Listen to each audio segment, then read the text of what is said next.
Kwekwe, Tansei, Unusakut, bonjour and hello. I want to acknowledge first that I'm on the traditional territory of the Algonquin Anishinaabe people. Aujourd'hui, je suis accompagné de mon collègue, l'honorable Harjit Sajjan, ministre de la Défense nationale, du chef d'état-major de la Défense par intérim, le lieutenant-général Wayne Eyre, de façon virtuelle, ainsi que, je vois sur l'écran aussi, la sous-ministre de la Défense. As well as the Deputy Minister of Defense. Et évidemment, la sous-ministre des Services aux Autochtones, Chris Fox, et du Dr. Tom Wong, médecin en chef de la santé publique chez Services aux Autochtones Canada.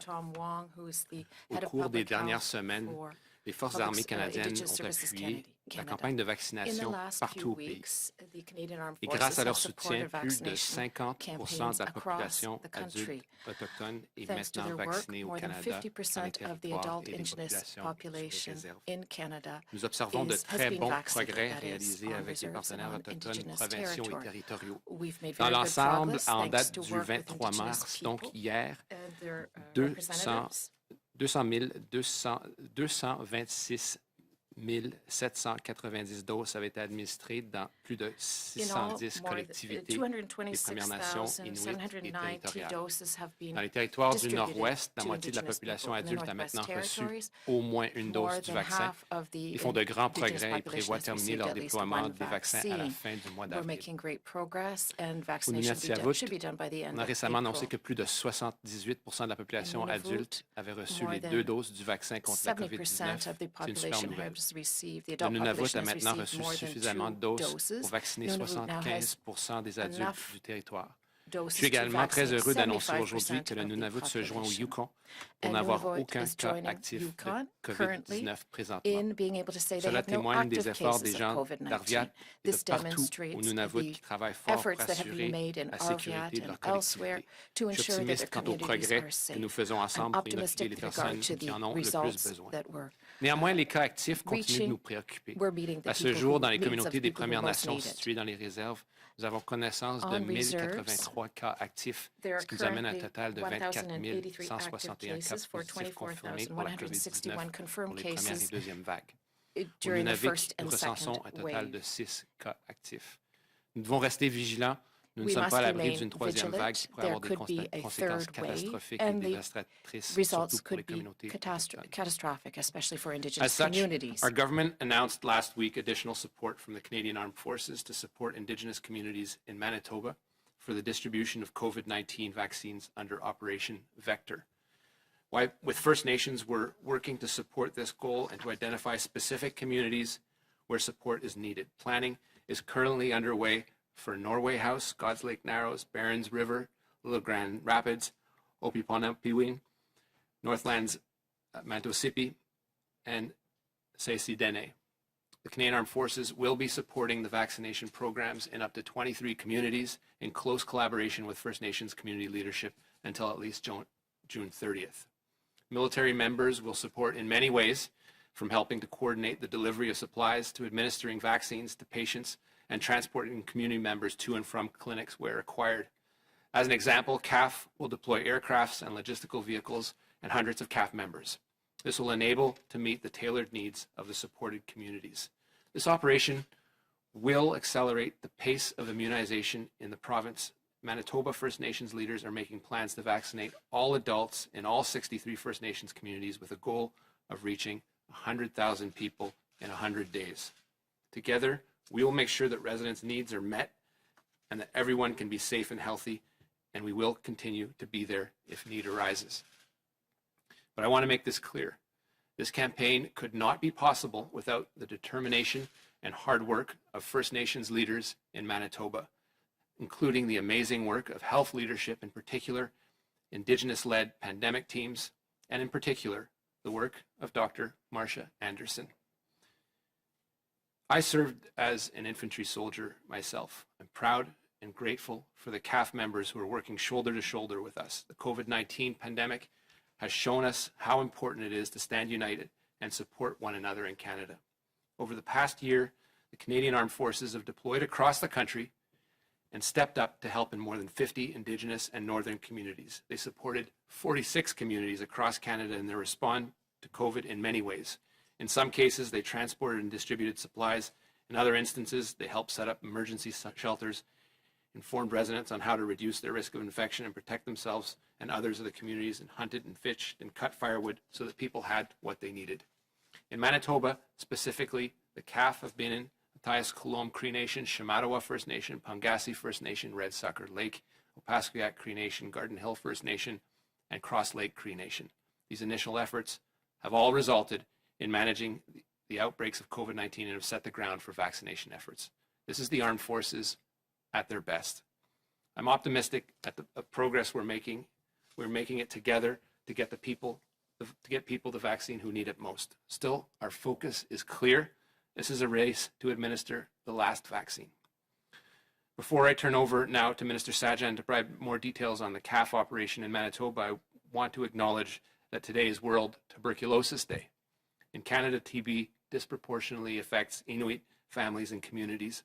In fact, the incidence rate of tuberculosis among Inuit living in Inuit Nunangat is more than 300 times the rate for the Canadian-born non-Indigenous populations. And for First Nations, that rate is 40 times. It's unacceptable. And that's why our partners, in particular Inuit Taprit Kanatami, we made a commitment to reduce the active TB rate by 50% by 2025 and to eliminate TB across Inuit Nunangat by 2030. And although efforts from public experts have been focused on COVID-19 for the past year, our commitment remains. We saw that when we worked together in partnership, we were successful in protecting peoples and communities from COVID-19. Convinced that we can do the same when it comes to TB and eliminate this disease for good. Je vais maintenant passer la parole au ministre Sajjan Miigwech Nakomic Marcy. Give the Thank floor you to et merci. Minister Harjit Sajjan. Thank you. Harj. Thank you, Minister Miller. I would like to acknowledge that I'm joining you from the unceded territory of the Coast Salish peoples, including the Musqueam, Squamish, and Tsleil-Waututh First Nations. But before I begin, I would like to address media reports about an investigation that was conducted by the Royal Canadian Navy. We need to make sure that those who come forward feel safe and confident when sexual misconduct and harassment are reported and investigated. I learned of the conclusion of this investigation late yesterday, and I have concerns. That is why I have spoken with Lieutenant General Eyre and have asked him to look into this and conduct a review on how this matter was handled. We need to look at what additional steps can be taken to ensure that every Canadian Armed Forces member feels safe to come forward. We will, and that we must do better, and we will.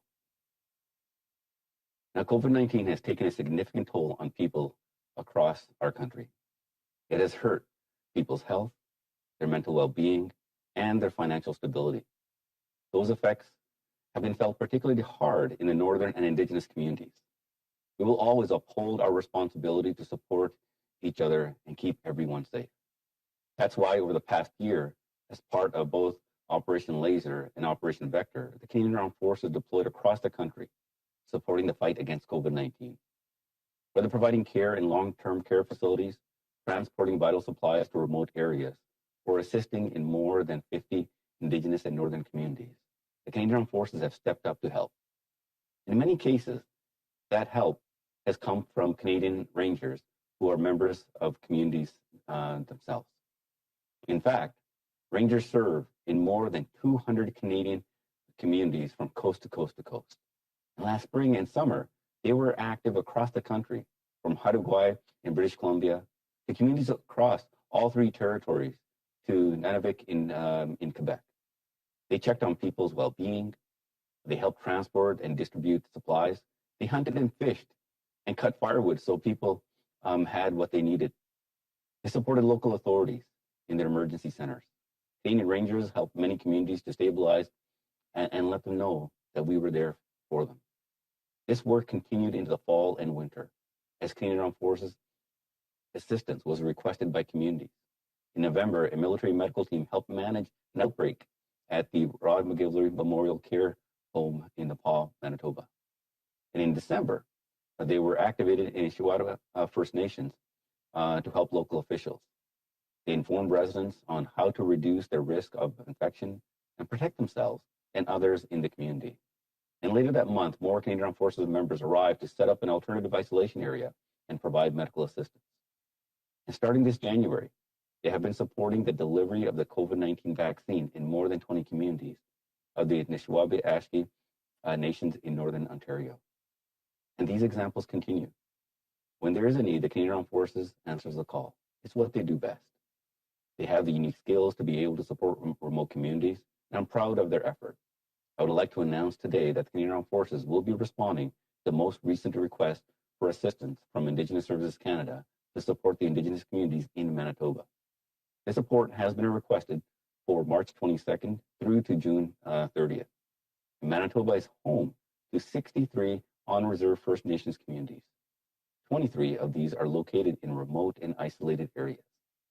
In true partnership fashion, the Canadian Armed Forces will support Indigenous Services Canada in vaccination programs led by Indigenous community leadership. From March 19th until the 22nd, a planning team deployed to Thompson, Manitoba to set the conditions for CAF support. This included a detailed reconnaissance of the airfield of Thompson Municipal Airport. Canadian Forces members will start arriving in Thompson tomorrow to set up a staging hub and will be ready to begin operations on March 29th. Our members will help coordinate and deliver supplies to our partners. Our medical personnel will provide assistance and administer vaccines to patients.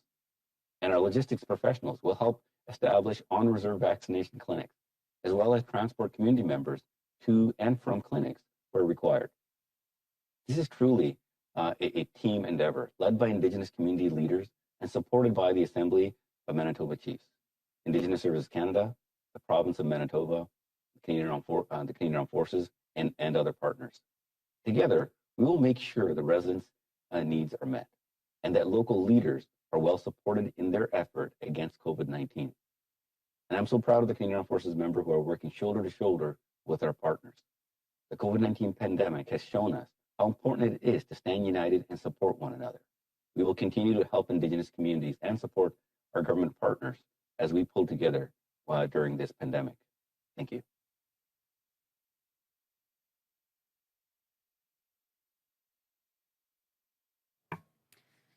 We will now take questions from journalists. One question, one follow-up. We'll start with questions from the phone. Operator, over to you. Thank you. Merci. Please press star 1 at this time if you have a question. S'il vous plaît, appuyez sur étoile 1 maintenant pour poser une question. You may cancel your question at any time by pressing star 2. Vous pouvez à tout moment annuler votre question en appuyant sur les touches étoile 2. The first question is from, la première question est de Boris Proux de Le Devoir. Please go ahead. À vous la parole. Bonjour, j'aurais une question pour M. Miller probablement. C'est au sujet de l'approvisionnement en vaccins. Le New York Times rapporte que l'Union européenne doit adopter une loi pour restreindre l'exportation des vaccins. Reuters nous dit que l'Inde va aussi suspendre ses exportations probablement d'AstraZeneca. Donc, je voulais savoir si le gouvernement fédéral avait des garanties particulières que le Canada ne sera pas touché, que le Canada va recevoir ces doses comme prévu.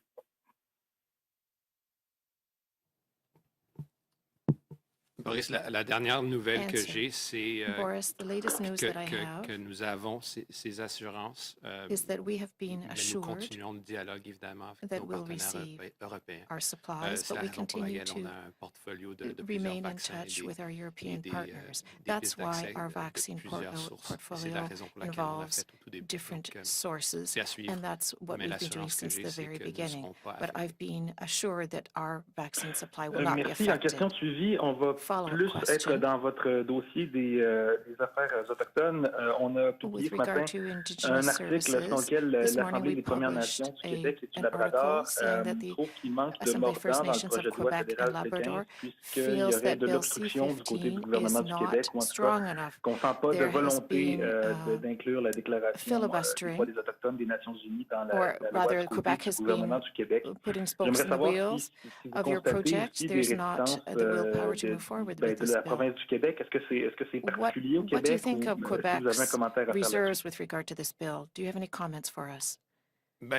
Boris, je vais répondre en ordre inverse. La réticence de la part de plusieurs provinces, incluant le Québec, existe pour des motifs variés. concerns le chef about de this file, bill for évidemment, various reasons. dans la réconciliation au niveau législatif, avec les résultats concrets qui suivent, c'est évidemment Of course, la the desire for Colombie-Britannique qui a été devant le reconciliation Canada à has adopter been une loi spearheaded by the sur province of British qui Columbia. a adopté The efforts, rather, déclaration sur for les droits des peuples reconciliation. autochtones. J'invite qui que ce soit qui BC est has intéressé à le done lire. a great C'est work de l'évidence même. in this regard, On and a I notre invite you propre to challenge take a au look niveau for du gouvernement à yourselves. faire passer cette We loi. have C'est our une own priorité absolue de challenges notre gouvernement here que at ça the soit government, but we want to que ça reçoive l'ascension we royale. want absolutely to have this bill En ce qui a trait adopted, au that it Québec, receive vous avez senti la même royal réticence sanction. que moi. Ceci étant dit, j'ai toujours et je persiste à avoir beaucoup d'espoir en ce qui a trait à voir des résultats concrets I pour les hope peuples autochtones, que that ce we soit will be able to have en good matière results for de Indigenous juridiction, peoples, whether it la comes santé, to notamment health jurisdiction les dernières déclarations and the du latest ministre declarations by the Lafrenière me minister laisse Lafrenière croire in qu'il y a Quebec du positif, puis il y a lead une me to lueur believe d'espoir. that there is a Mais ray c'est of toujours hope un on the dialogue horizon. constant qu'on doit However, avoir this is a constant dialogue avec les that we provinces en have ce qui a with trait au respect provinces des droits autochtones, with regard que to ce soit des droits ancestraux, upholding que ce Indigenous soit des rights, droits whether there are qui sont ancestral revendiqués, qui rights sont entérinés, mais or qui ne other sont pas claims that have respectés. been made Alors, that have c'est le already been challenge de ce qui enshrined, le rates that have Canada been et c'est un enshrined challenge that qui have va, not been qu'on est prêt à met or assumer. upheld. This is a Mais je challenge vous for dirais Canada, pas but aujourd'hui que c'est très simple. I can tell you that today, Il y a beaucoup de détails qu'il n'y a pas lieu d'en parler aujourd'hui. well, there are many Mais details that ça I don't passe need to par go into right le now, travail but de groupe avec le Québec, le cas the échéant, way que ça soit forward is simple, la working loi together, working with C-92, Quebec, que ça soit la either loi with regard to C-91 pour le C-92 respect des langues or autochtones. Ça passe Bill par plusieurs niveaux, plusieurs 91 discussions. Puis, with regard to Indigenous peu importe languages. la The position answer officielle is du Québec, conversations and j'ai dialogue. senti No matter what volonté Quebec's official cette volonté de position faire une is, différence. I have the Et c'est impression d'ailleurs that there pourquoi ils is ont the eu willpower to ce make a sommet difference. avec, And la that's why FNQL. there is this pressure this week with the Assembly of First Nations of Quebec and Labrador. Next question on the phone. Thank you. Merci. The next question is from, la prochaine question est de Zach Vichera de Saskatoon Star Phoenix. Please go ahead. À vous la parole. Thank you very much, and thank you, Minister, for taking my question. Minister Miller, a few weeks ago, I asked you about a proposed plan to buy COVID-19 through private channels from First Nation in Saskatchewan. James Smith, Cree Nation Chief Wally Burns has told me that he wasn't dissuaded by your comments a couple weeks ago that such deals could pose the question of fraud or even be dangerous to the vaccine supply. I'm wondering what correspondence you've had with him or the FSIN on this matter, and what your options are when the leader of a sovereign nation doesn't seem to be taking your advice on something that's important.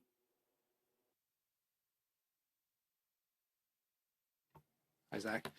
Well, first, the dialogue has to be respectful, and part of having a respectful dialogue with First Nations is we do our best not to discuss it publicly.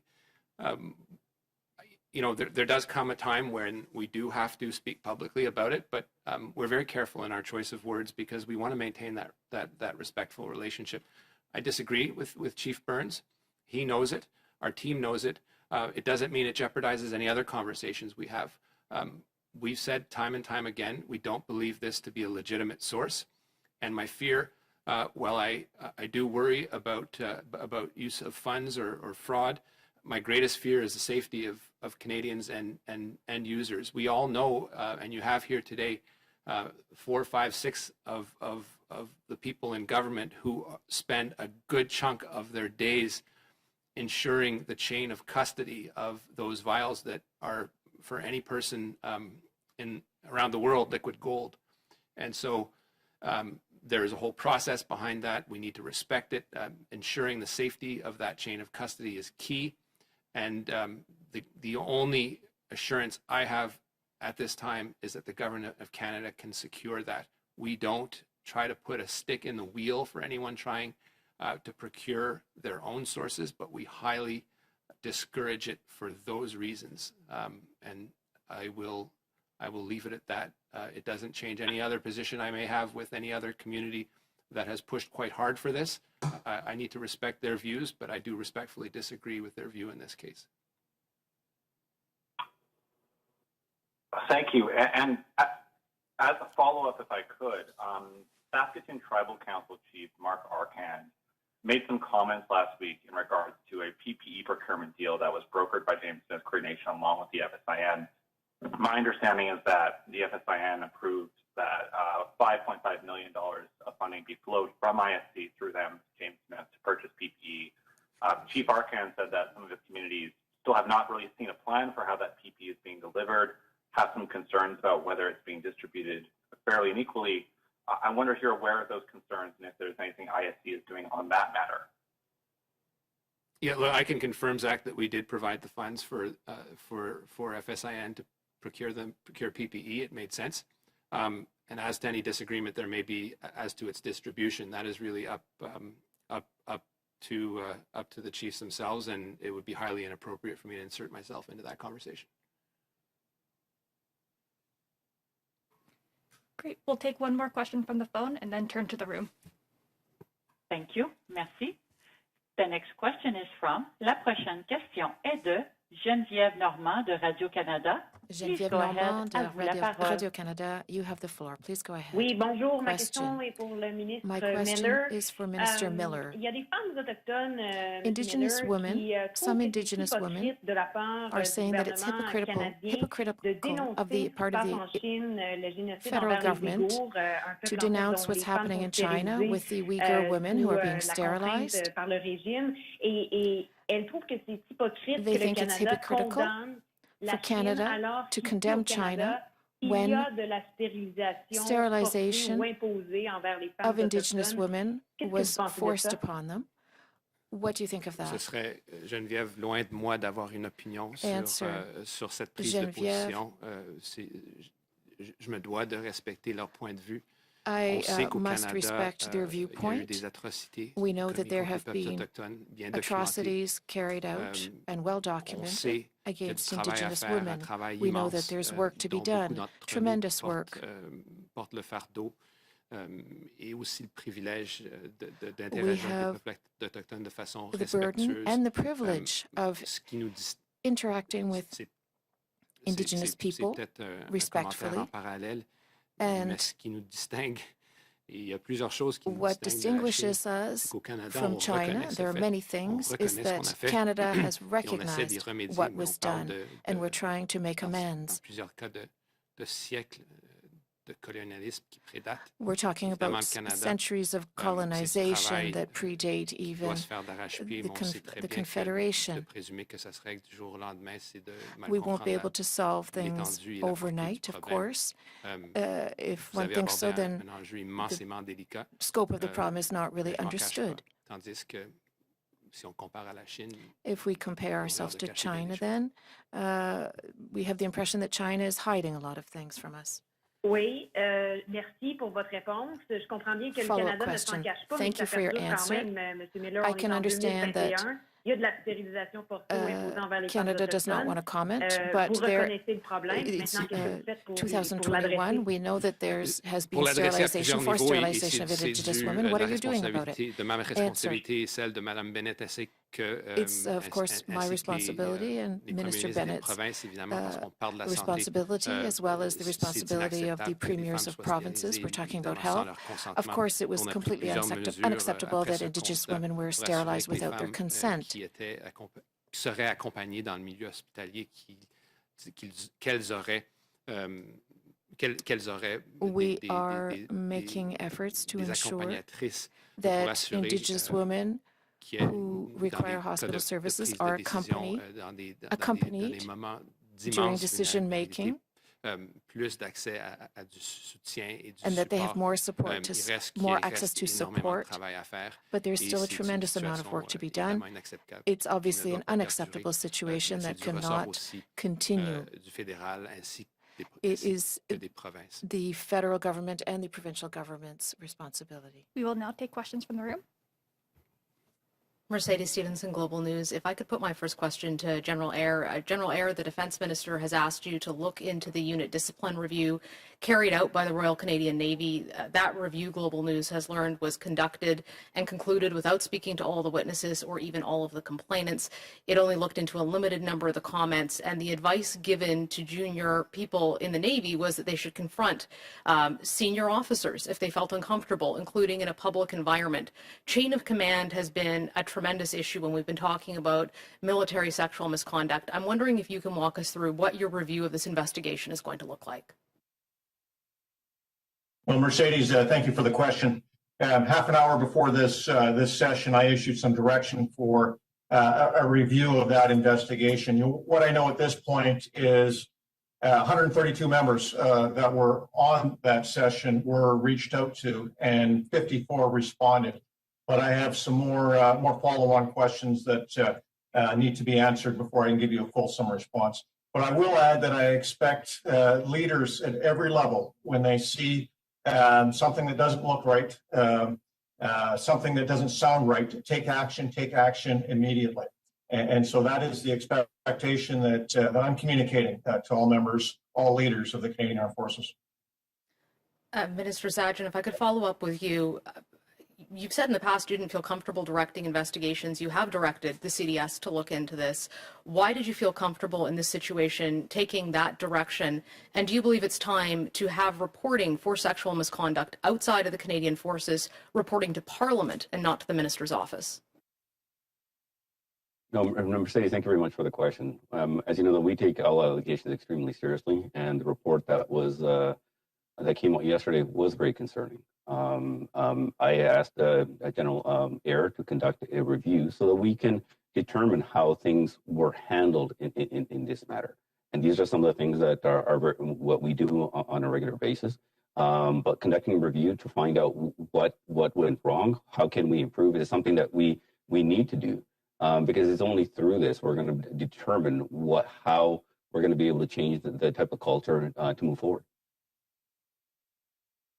Good afternoon, Olivia Stefanovich, CBC News. Minister Miller, I would like to ask you about proposed reforms from your government to the Official Languages Act, which would essentially solidify the bilingualism requirement for Supreme Court of Canada appointees, the justices there that sit on the bench. Some people think that this would hurt diverse candidates, especially Indigenous candidates. What do you think of that? And do you think that there should be some exception made for Indigenous candidates who speak an Indigenous language but don't speak French?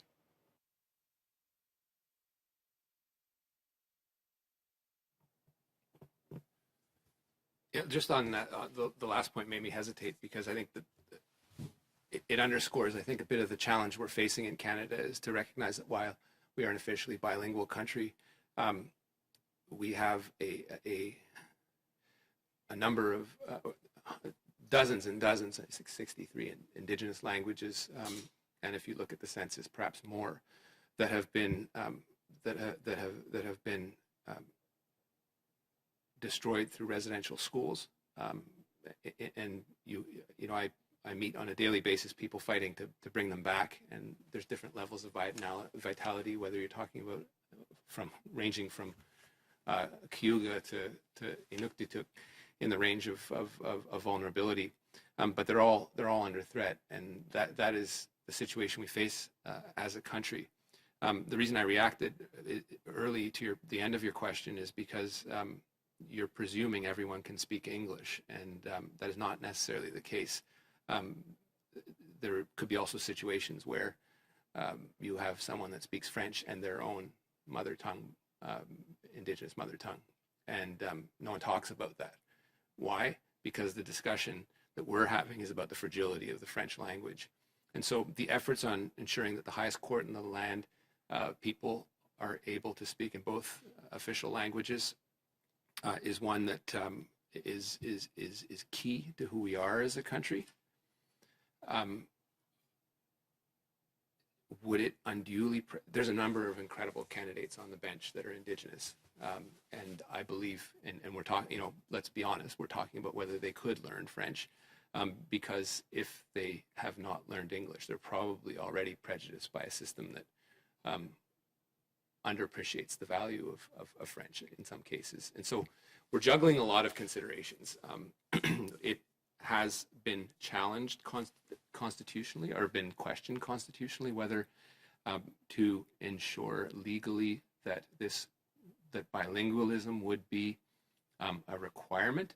So that is something that we're going to look into. And I think if you look at the document that Minister Joly is heading up, it is something that we're going to look into. The Prime Minister, as a matter of policy, is ensure that people are functional in both bilingual languages. And I think, frankly, as a practical matter, I think we can get there where we have an Indigenous judge that is able to express themselves in both languages. But I don't. You kind of painted it in a bit of a binary way, but there's a lot of folds in there that we're juggling, and I think it is important. I don't think a candidate should feel prejudiced, but because simply by virtue of the fact that they wouldn't know one of the official languages, but we're talking usually about French, and I think it would kind of sweep under the carpet a lot of the work that has been done by a lot of people on the bench to learn French. And the incredible amount of the incredible pool of candidates coming up that are Indigenous that would make amazing contributors to the bench. And I won't comment on their quality of French vis-a-vis the ones that are already on the bench. Okay, thank you. And just switching gears, I also would like to get your reaction to a new study that's out today by the National Indigenous Fire Safety Council project.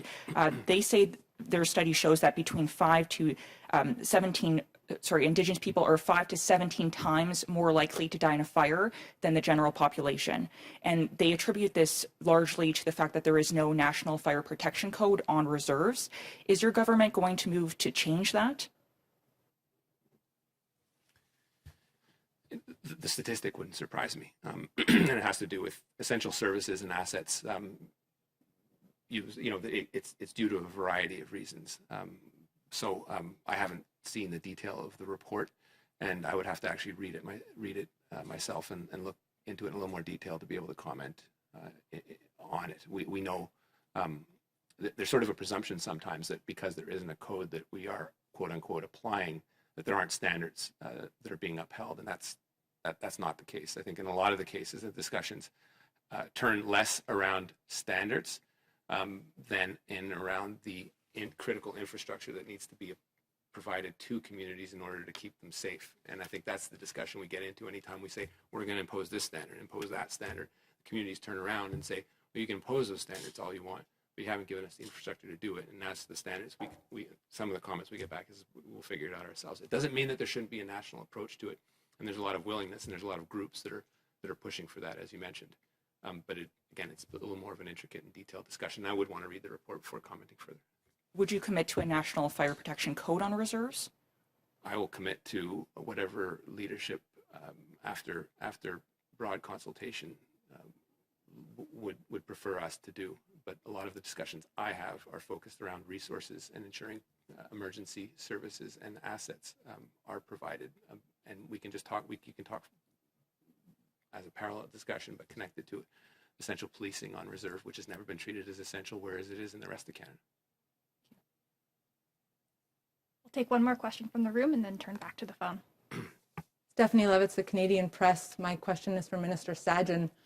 I wonder if you could spell out, please, Minister, what is it about what happened at the Navy that made you think to order this review, and why this time and not in a case of General Jonathan Vance? No, thank you very much for the question again. As from the reports that were given there, if a member had felt that there was concerns on how the investigation was conducted, we need to take things very, very seriously. As we said before, every member who wants to come forward needs to be heard, regardless of retributions. And because how we handle any type of investigation is about the confidence that our members have in the Canadian Armed Forces. This is why I spoke to General Eyre, and as he has said, he is going to be looking into it. And once he has looked into how the situation was handled, we will be able to say more about this. Just to clarify, and then I'll just ask my second question. This is a lessons learned type of review. You're not asking them to reopen this investigation. You just want to know what went wrong. Is that accurate? Well, what we need to do is, during this review, if more is learned, then they need to take it further. I can't prejudge where it needs to go, or nor do I mind putting any limits to it. When something is going to be reviewed and how something is going to be handled, if more information is found, obviously it needs to be looked into more deeply. Okay, and then just to follow up, and I'll start my question with Acting CDS, but also Minister Sajjan, I wondered if you could shed some light on what kind of guidance you're giving members of the armed forces preparing to deploy overseas this summer. They're looking for houses, we're in posting season, and they still don't have vaccines. And there's a fear that they'll have to rely on governments, elsewhere in the world to get these vaccines, and is that fair? So what is the guidance on that, and how is it being developed? No, that's a very good question. In fact, actually, we are monitoring this extremely closely, working very closely with the Ministry of Health and the health professionals in terms of the priority of vaccination. Our Surgeon General, through General Air, is working on when the priority for our Canadian Armed Forces members needs to be. And what we don't want to do is don't want to jump ahead of the line over another priority group. And these decisions will be made by the medical expert. But one thing I can assure you, not only we're looking at our people who are being posted, we're actually looking at all our members who are going to supporting our Indigenous communities, or earlier on into long-term care facilities. And we're closely monitoring all the missions that are broad and what the situation is there and what needs to be done. And this is being done by the medical professionals, and based on their advice, I can assure you that we will make sure that our people are looked after. Great. We will now turn back to the phone for questions. Thank you. Merci. The next question is from La prochaine question est de Christy Kirkup from the Globe and Mail. Please go ahead. À vous la parole. Hi, good afternoon. My first question is for the Acting Chief of Defense Staff. Yesterday,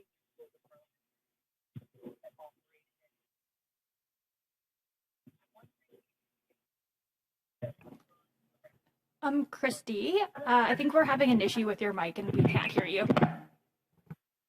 Can you hear me now? Yes, we can. Thank you. Okay, thank you. I'll start again. My question is for the Acting Chief of Defense Staff.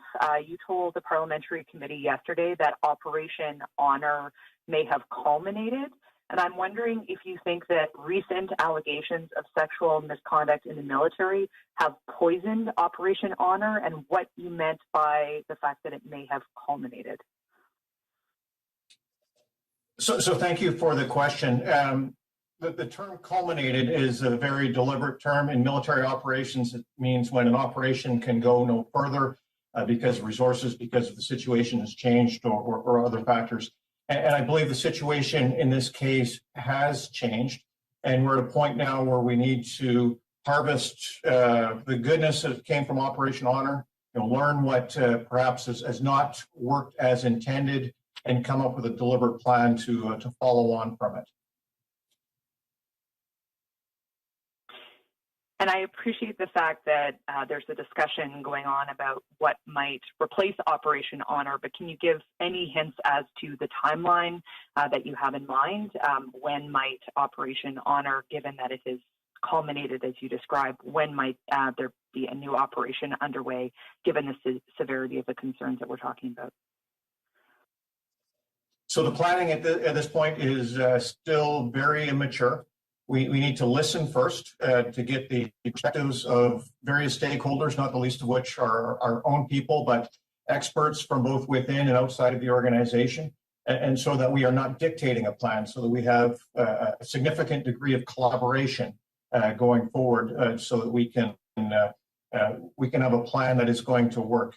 There are going to have to be some quick hits on this, but also you can't change culture overnight, so it's going to be a deliberate plan going forward as well. I do have to add that as we change culture, and there's certain aspects of our culture that are exclusionary and absolutely need to be changed, but there's others that we need to retain.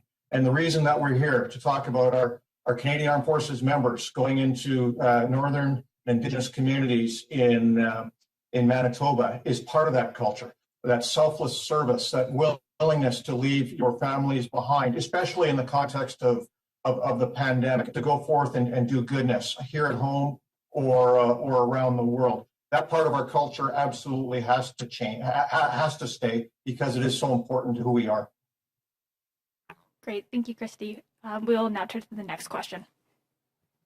Thank you. Merci.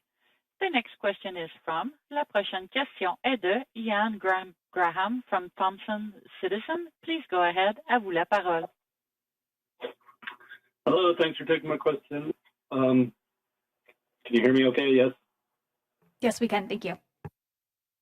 My question is how many personnel are being deployed first to Thompson to support vaccination efforts in northern Manitoba First Nations? I don't think I'll pass it over to We Lieutenant have approximately 200 Canadian Armed Forces personnel who are going to be deploying. Included with that will be a transport Hercules aircraft, 2 transport helicopters, Chinook helicopters, and Twin Otters as well. But mixed in that is a wide variety of experts from medical personnel, logistics support as well. And I'll let Lieutenant General Air provide any greater details to the operation. So thank you, Minister. Just as the Minister said, we're going to deploy up to 200 military personnel consisting of medical personnel, command and control, and general duties. The concept is to use Thompson as the hub as we deploy out to the various spokes, the various northern communities. And so the exact numbers will be determined on the ground for the task at hand. You know, as the Minister mentioned, we'll have a number of airframes, including Hercules, up to 2 Chinooks, up to 2 Twin Otters, to support this effort as well, along with a number of logistic vehicles. But the exact details of the numbers day by day will be determined by the commander on the ground. Okay, thank you. And just following up, when are the first, when is it first scheduled to be deploying out from Thompson to the First Nations? And is there a time frame of how long they'll be in each community, or is that dependent on how many people need to be vaccinated? So I will say we're conducting this operation in 2 phases. The first phase is what we're calling preliminary moves, reconnaissance, and staging. That is ongoing as we speak. The second phase is the actual execution of the vaccine campaign. That is scheduled to start not before the 29th of March, so next Monday, and could go as long until as the end of June. The exact time for each of the communities will depend on exactly the factors you mentioned, the size of the communities, the throughput, and the other planning factors that are necessary. Great. Next question. Thank you. Merci. The next question is from, la prochaine question est de Dylan Robertson from Winnipeg Free Press. Please go ahead. À vous la parole. Hi there. Thanks for taking our questions on this. I wanted some clarity on the number of communities. You've mentioned up to 23 communities. The Prime Minister said it was 23, so I'm just looking for clarity there. And I'm also wondering if any of those 23 are non-reserve communities, and if Ottawa has pushed to include any communities with large Métis populations in the military exercise.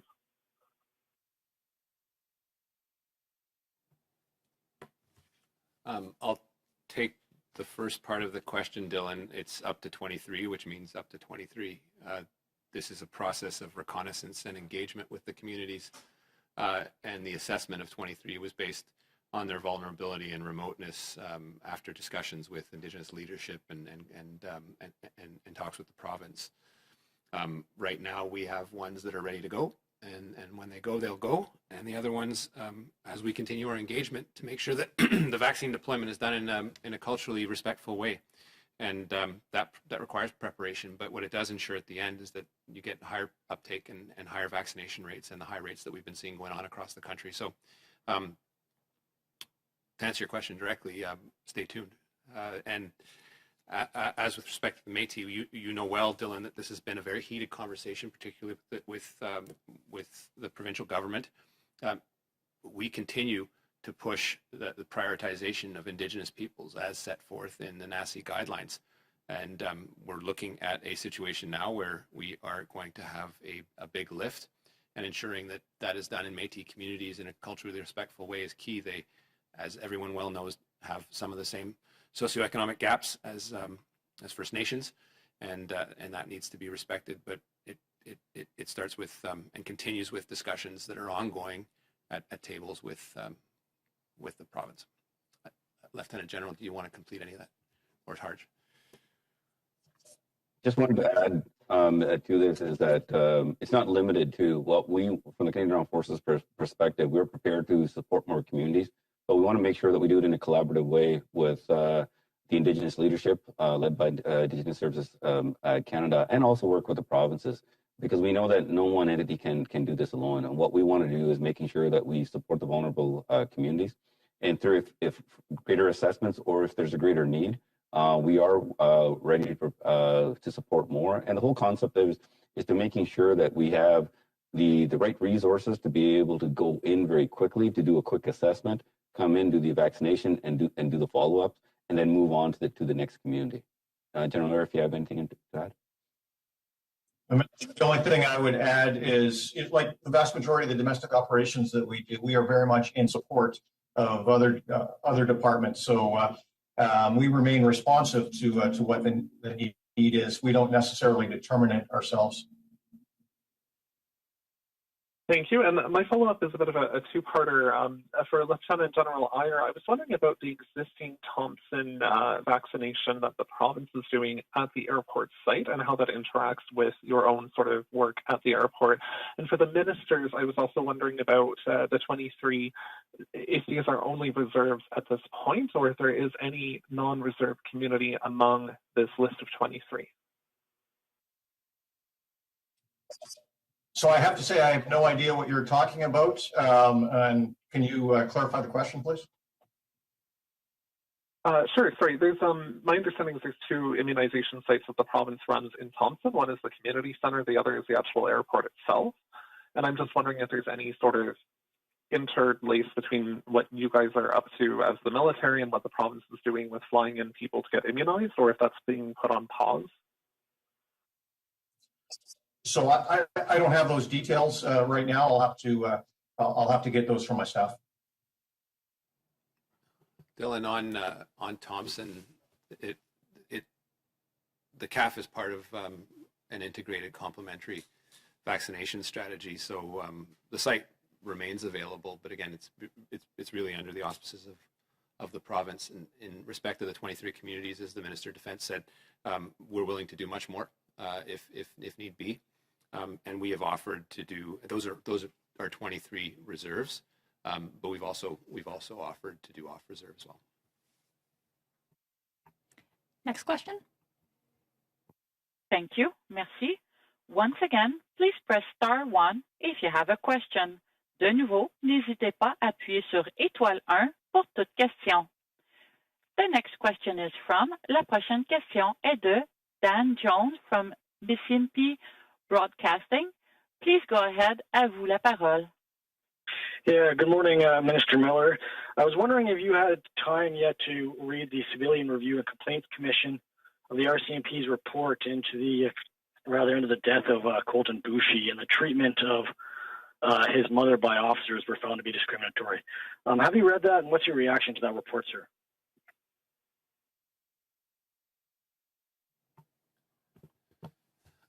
I haven't read the entirety of the report. I've been briefed on it, and what I've heard is disturbing. I've met with the family of Colton Boushie. I've met with the mother. Previously, the words that she expressed on Monday, I think people need to listen to and hear quite clearly. She should never have been put in that position. And we need to let her words speak for themselves. I think this report reflects, in my mind, the importance of civilian review. And that's key, because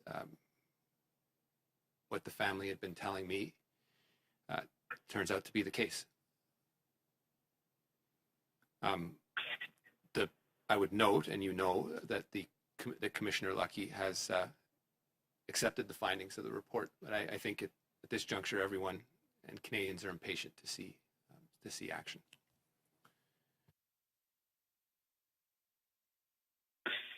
And Minister, just to follow up, sir, the report kind of mentioned that maybe more culturally sensitivity training should be made available to officers. And I know the RCMP has said that by next month that all officers should have completed that training. But do you think that sufficient training is enough to rid the RCMP of its discriminatory behaviors or attitudes towards Indigenous peoples?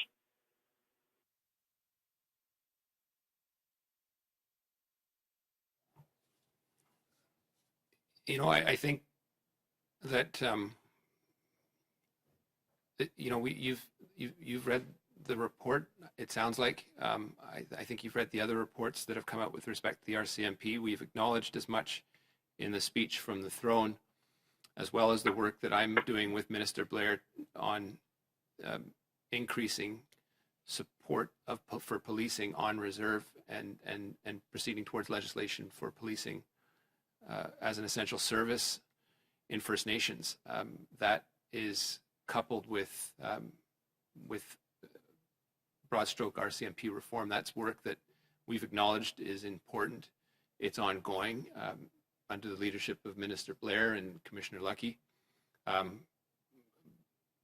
it is work that everyone knows one course in sensitivity training won't correct. You need to fix the institutional aspects of it. And while the firing of one or two people may be satisfying, it doesn't address the underlying root problem. And I think that's the importance and that we need to acknowledge, as well as the work that needs to be done in fixing it. And I'll say it again, it is not an overnight solution, which, while that may sound like a frustrating answer to people, and indeed it is for those that have that lived experience as they interact with police officers, it is part of the system that under the leadership of Minister Blair, we look forward to moving forward on. Thank you, and that ends today's press conference. Thank you.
Kwekwe, Tanse, Unusakut, bonjour and hello.